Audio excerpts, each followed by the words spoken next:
You ask Tiger to calculate. This deals with linear inequalities with one unknown. The final result is x smaller than -5.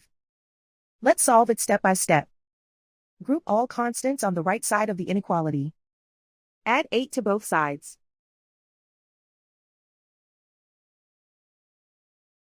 Simplify the arithmetic.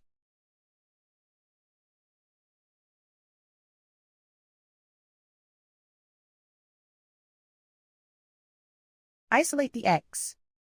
Divide both sides by 6.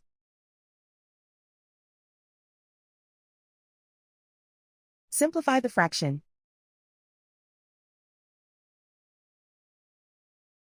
Find the greatest common factor of the numerator and denominator.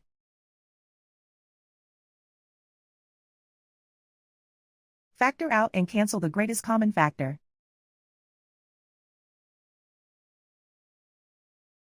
Plot the solution on a coordinate grid. And so the final result is x smaller than -5.